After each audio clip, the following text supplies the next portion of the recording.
Vincent Bouch was born in 1813 in Wisbech, Cambridgeshire, to Thomas Bouch and Jane Chance. His father was from King's Lynn, and his family came from a long line of fishermen. Sadly, he lost his mother when he was only 10 years old in 1823. His father worked hard as a fisherman to support the family. On the 18th of November 1833, Vincent married Mary Ann Grigg. In 1837, he was in trouble with the law. He was arrested on a charge of stealing and was taken to Wisbech jail with 2 other men.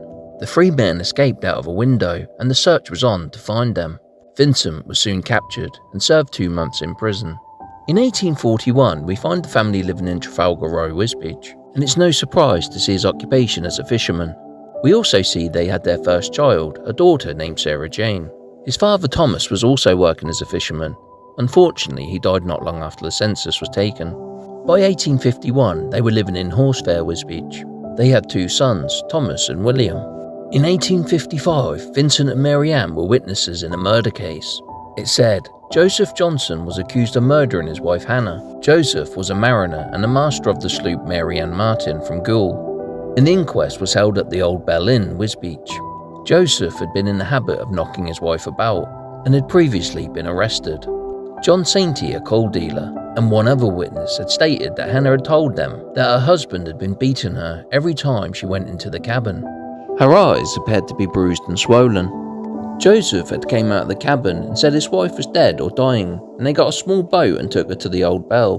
Bouch went for the doctor. The doctor said she was covered in bruises from head to toe. She had bruises on her neck, which Joseph claimed were from her trying to hang herself. The doctor's verdict was these could only have been from strangulation. Despite all the evidence and after a long trial, a verdict of not guilty was given. By 1861, the family were living at Old Horsefair, and 1 more child had been born, a son named Henry. In July 1869, he was accused of stealing a plank belonging to Mr. Fox. Despite telling 3 different stories, he escaped any punishment. In October 1869, he was again accused of stealing, this time a basket and monies, but yet again he was found not guilty. In 1871, Vincent is living with his son Thomas and family in Canal Street. Mary Ann is lodging with a family in Vicarage Lane, King's Lynn, and is listed as a charwoman. Maybe Mary was tired of Vincent getting into trouble. In 1873, Vincent was again in trouble, this time for defrauding Jane Buckle of 7 pence. He was sent to prison for 3 months. This mugshot was taken at the time. His wife Mary Ann passed away in 1877. On the 24th of August 1879, Vincent married Hannah Crisp in St Nicholas Chapel, King's Lynn, which was in the heart of King's Lynn's fishing community. Tragically, she passed away in 1880 from tuberculosis. They had only been married 8 months. In 1882, he was sentenced to 1 month's imprisonment with hard labour for assaulting Elizabeth Woods, a 20-year-old cripple. He did not deny any charge.